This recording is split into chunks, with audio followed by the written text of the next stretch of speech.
Hello everyone, Simon here. Welcome to our architecture tour of Dishonored.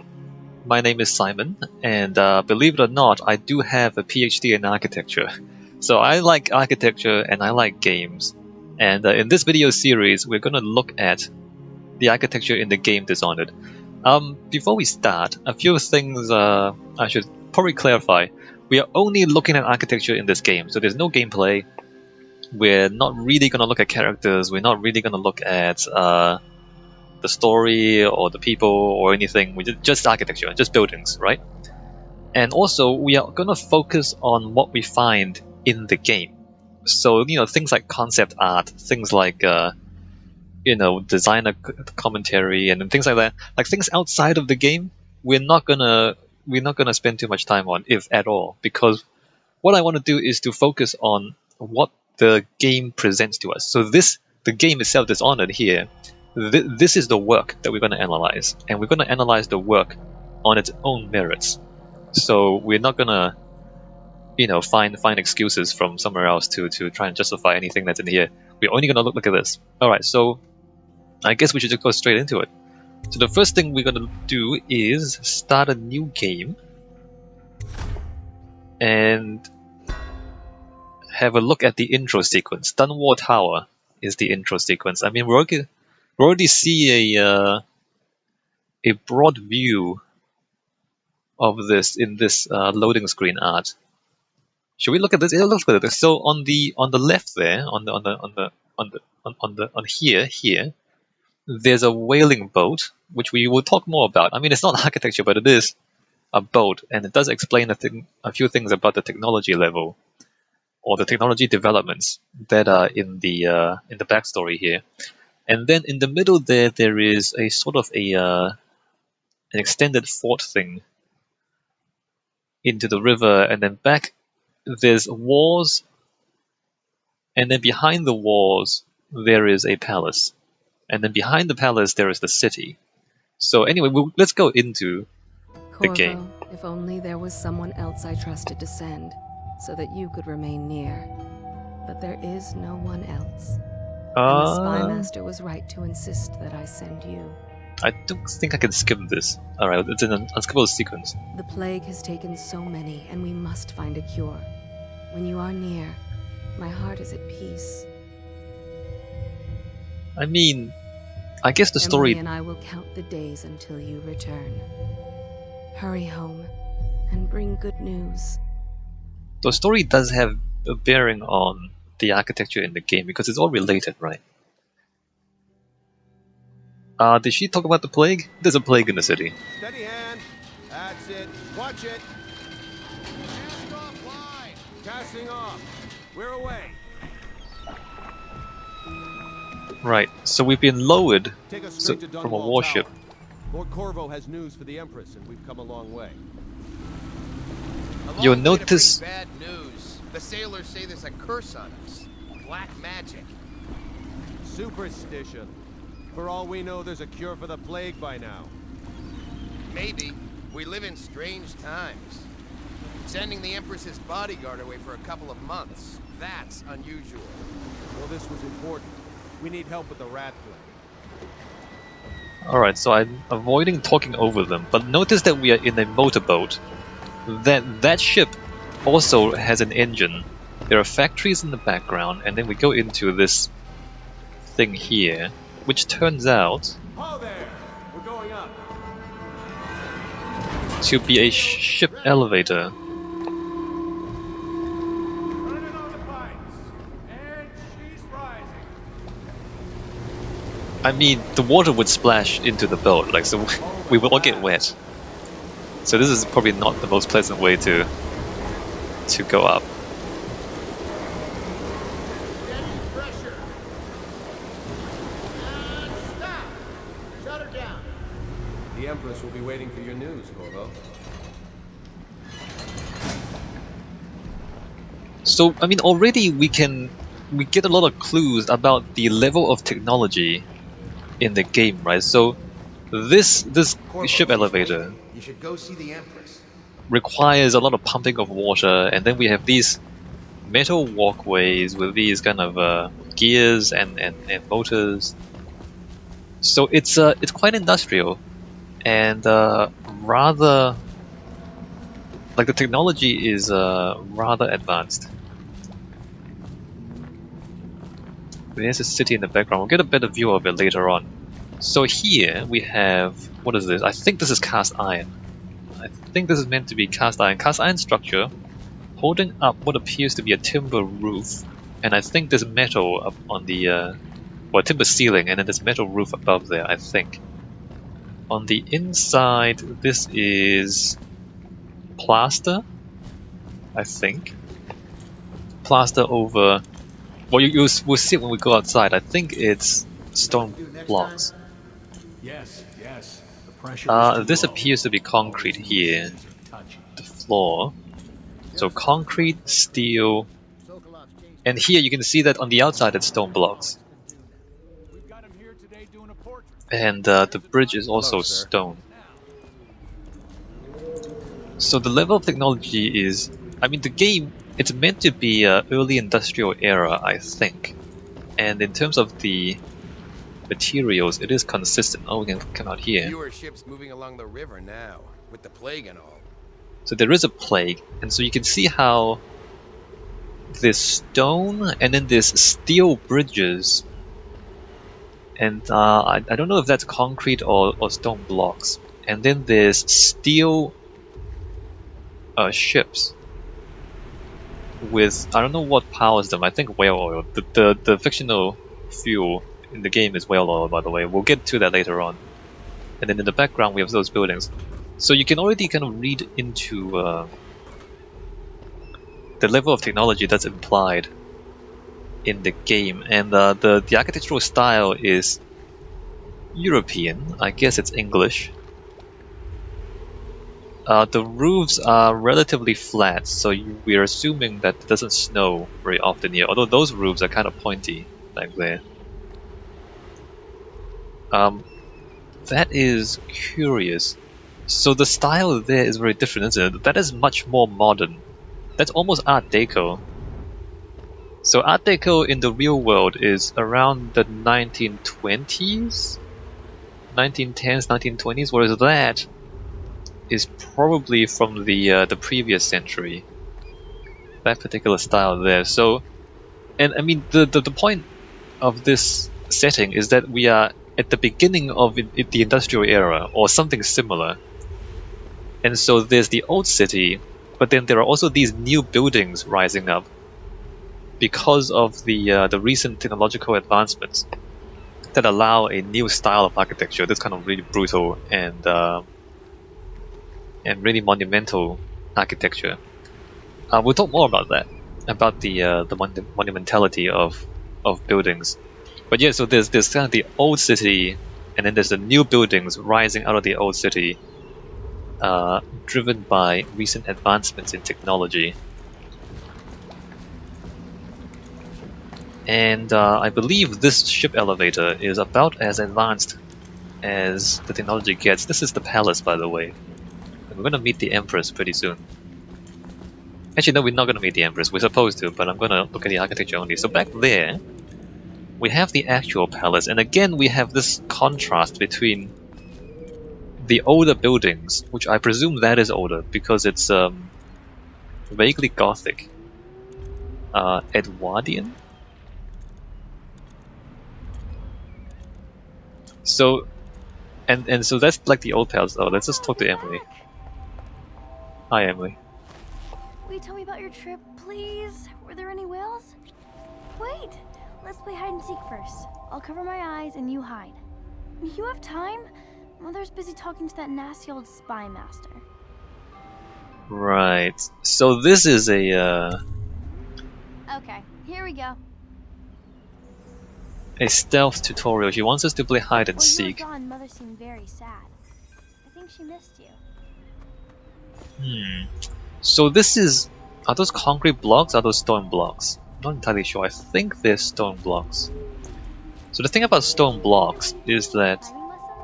Someday I'm going to you can see how they're put together just by looking at them, right? It's just one block of stone on top of another. Like, it's not complicated. And so these tiles on the ground, again, like you can tell what they are. It's just tiles of stone put together. Whereas the that stuff there, we're not entirely sure how that is built because it's just this giant concrete thing, and like how did they make that? We don't. So the stuff that we can understand, like, you know, the pebbles on the ground, like we can understand this stuff.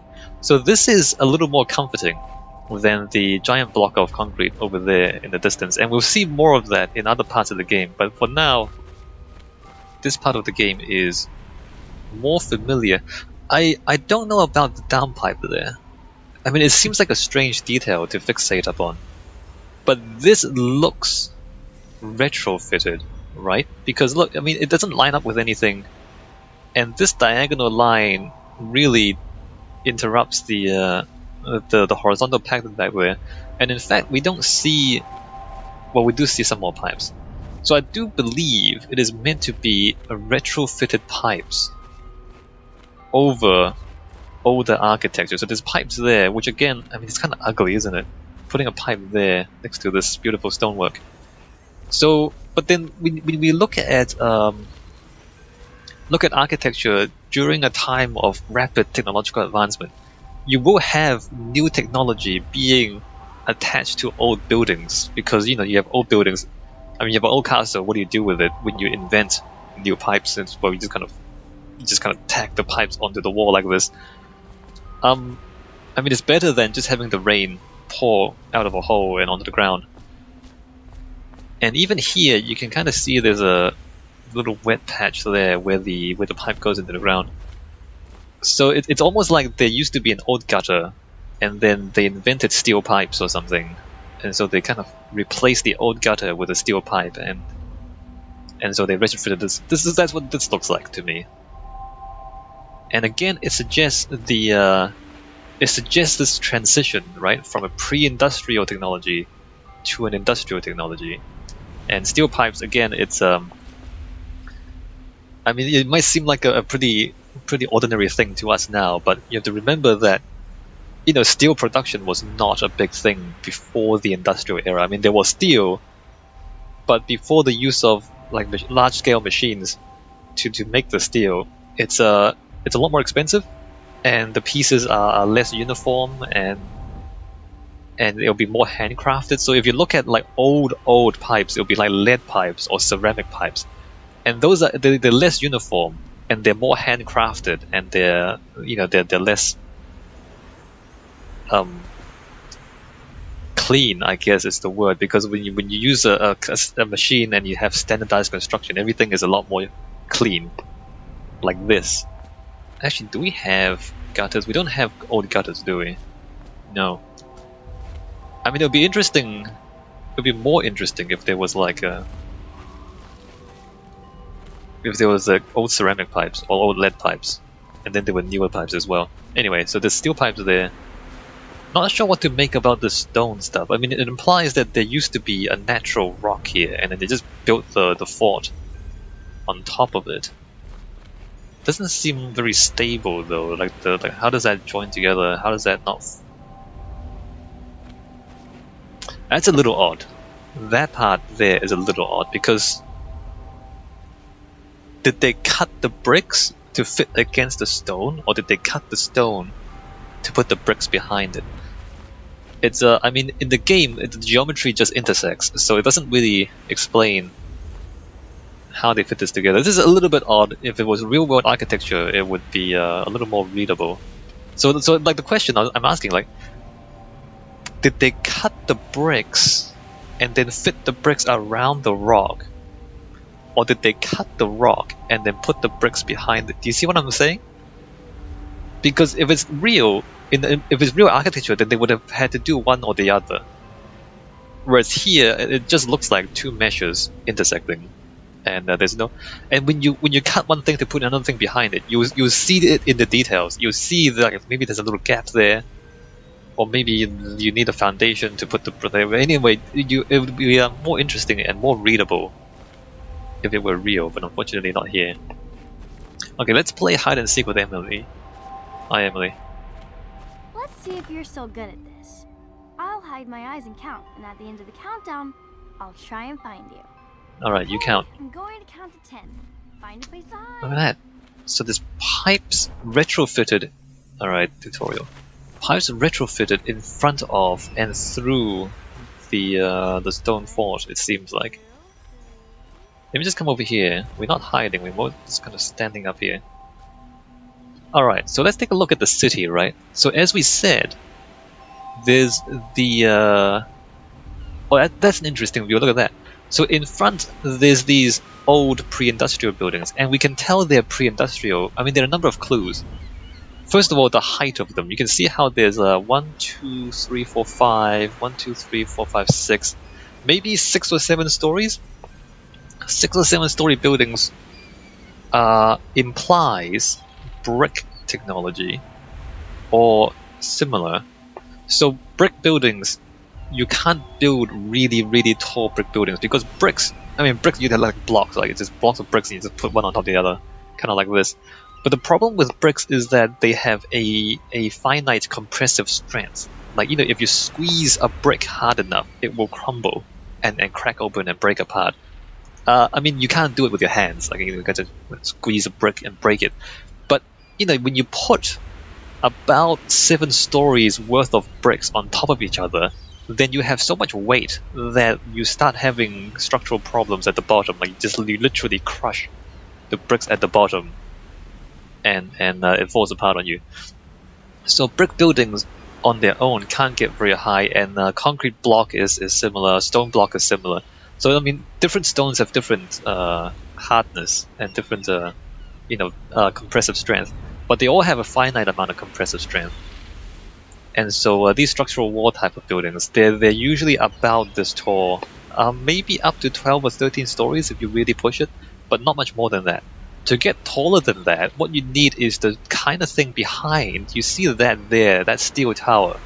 So the steel frame is a lot lighter. So whereas this stuff, you just put one stone on top of the other, and so the wall is really heavy because the whole thing is just solid rock, right? Or solid brick or whatever it is. Whereas that, the steel frame, you don't have a solid wall holding up the top thing. You just have thin bits of steel in a frame holding up the thing. And so the steel frame buildings invented again during the Industrial Revolution. The Eiffel Tower. The Eiffel Tower was the first really revolutionary steel frame building. And also, the Eiffel Tower was the tallest building at the time. Before that, the tallest building was the Pyramids of Giza in Egypt. And that was, for thousands of years, the pyramids were the tallest buildings in the world. Until the Industrial Revolution and the Eiffel Tower was built, and then the Eiffel Tower was taller than the pyramids. So again, like, you're using that as an example, like when you put blocks of stone on top of each other, there's a practical limit for how tall you can build before the stones just crack and fall apart on you. Whereas the steel frame buildings could do better, and steel frame buildings appeared during the Industrial Revolution because the Industrial Revolution introduced these machine tools that could work large quantities of steel more effectively using machine labor instead of having a blacksmith trying to hammer these steel beams. You have these machines do it for you, and the machines can make giant steel beams much more efficiently, and then you have also machines to lift the stuff up and put them in place. So anyway, so this view really tells us again about this transition between the pre-industrial architecture down here and the industrial architecture back there. And so here what we can see is that the steel frame construction exists, but it's new, right? It's not so common that everything is skyscrapers, because today, if you look at a city today, everything is skyscrapers, everything steel frame buildings and concrete frame buildings. But here, like, it's just begun, and so the clock tower is steel, but then everything else is still brick and stone and the older technology. So again, we see in the environment this transition from one technology to another, and in fact, over there we see similar things. Is that I think that's a bridge being built. I'm not sure. in front of us there's a bridge that's broken down. Again, I'm not sure what to think about this. The fact that they didn't maintain the bridge, it could be that they deliberately demolished the old bridge in order to build a new one. You remember that on the other side there was a steel bridge between the two buildings there. So the city is in a state of change, right? Like it's like on the cusp of widespread industrial revolution. And then across the river we see here and there smokestacks. So again, the smokestacks, again related to the industrial revolution and the old city and then the new factories. And in fact, is that, but I mean, it's not really clear. Maybe we don't talk about things that we can't really see. And I don't know what that is in the background. Are those smokestacks again? Those are really tall smokestacks if they are. I'm not sure what to make of that. Anyway, so the setting of the story we can read from the architecture is early industrial revolution and a society in the process of changing, right? In the process of being industrialized. And that has all sorts of implications for the game and the story. And again, we see these pipes. Let me just try not to fall off. Again, we see these pipes being just retrofitted onto the side of the building. I mean, I don't know what this thing was meant to be before it was turned into a ship elevator. But you know, if you're designing a nice building, you wouldn't put pipes on the outside.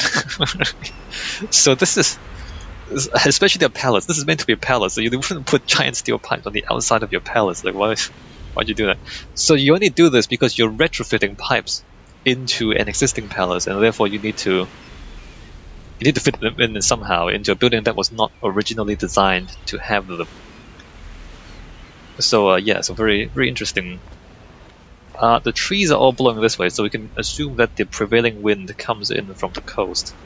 Not that it matters, because the wind doesn't have any implication for the gameplay.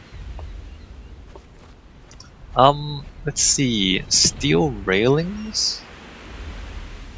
Not sure what to make of that. Oh, the glass. I guess we should look at the glass too. Hold on, let me just go back up into this place. Oh, we can't go through there. So the glass, I think, are in small panes. Fit together. Let me just run back.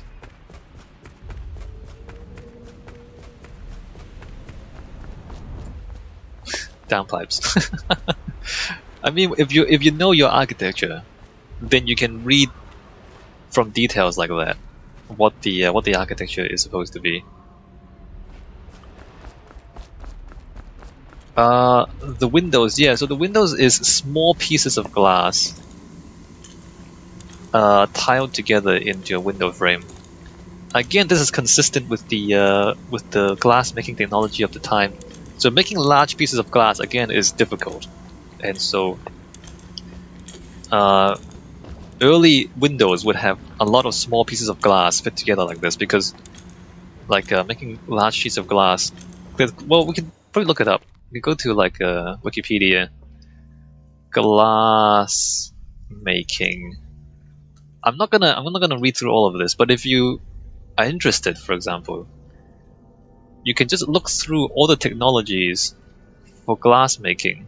So float glass in the Crystal Palace. I mean, if we look this up, it'll tell you when it was invented. History. Early 19th century, 1846, it was invented, right? And so these kind of large sheets of glass was alright.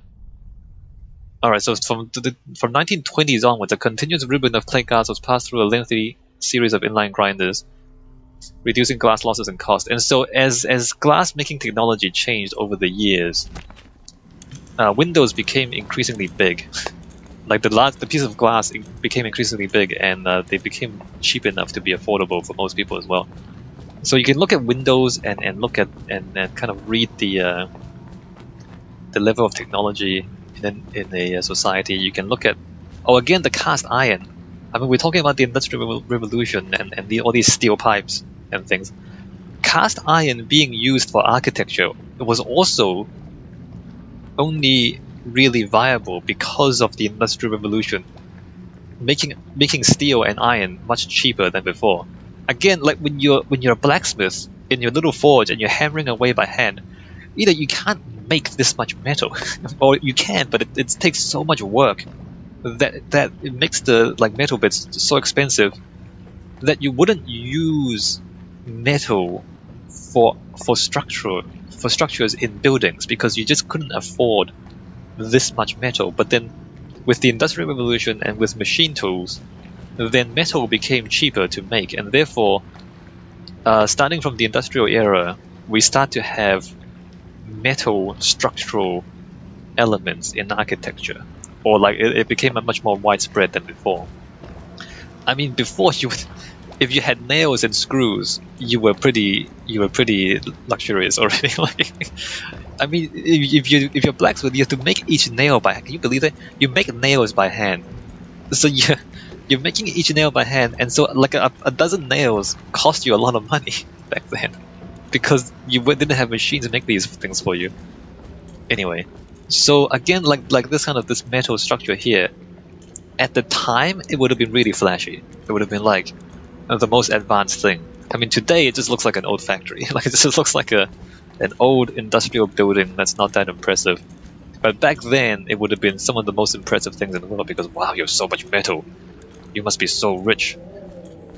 Alright, let's move on. There's a grand staircase here.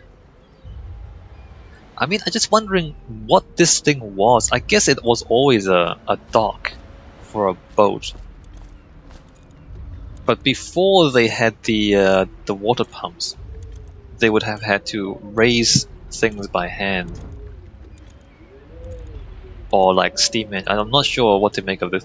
I mean, what I'm trying to say is, if these pipes are retrofitted in, and if this ship elevator was retrofitted into an existing building, then what was the building before it became a ship elevator? I guess it was just like a dock, or like you just kept your boat here, and then maybe you had a staircase and you walk up the staircase instead of having the water lift you up. Maybe I'm not sure. Not sure what to make of it. All right, so here we have a guy painting another guy. Welcome home, Lord Protector. Thank you. Stop moving, Campbell. And you, Corvo, welcome back. Thank you. Wherever you've been. Actually, we can skip this. They Let's just sent skip him this. home? Alright, let's skip this. I'm not so sure that painting looks like Campbell. Oh, why don't you do a better job? So again, like these are metal tables and chairs. Again, metal tables and chairs. I mean, these days they just seem, I don't know, metal chairs not that amazing. But again, you know, back then these would have been the new stuff. Like this would have been the latest technology, like metal tables and chairs, right? I mean, whereas like before the Industrial Revolution, you would have stone things and marble things and maybe even concrete things.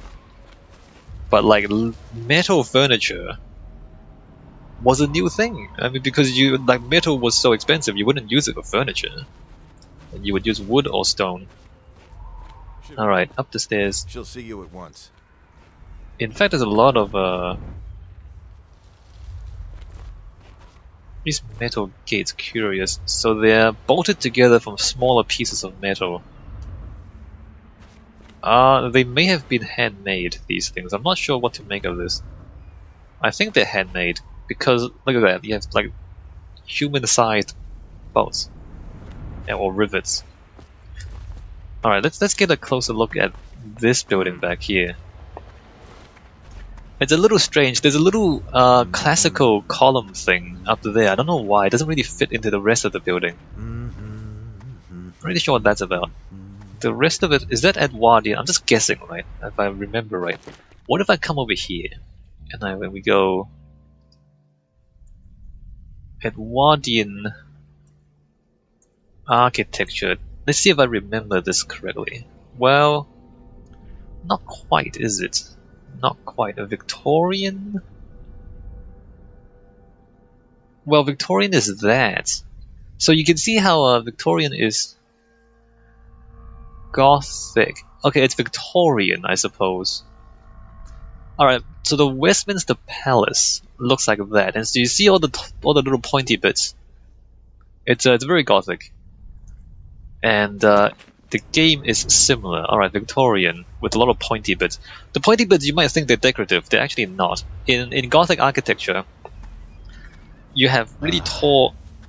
So it's small stone construction. So it's little bits of stone. You can see it, right? So you have like blocks of stone piled on top of each other.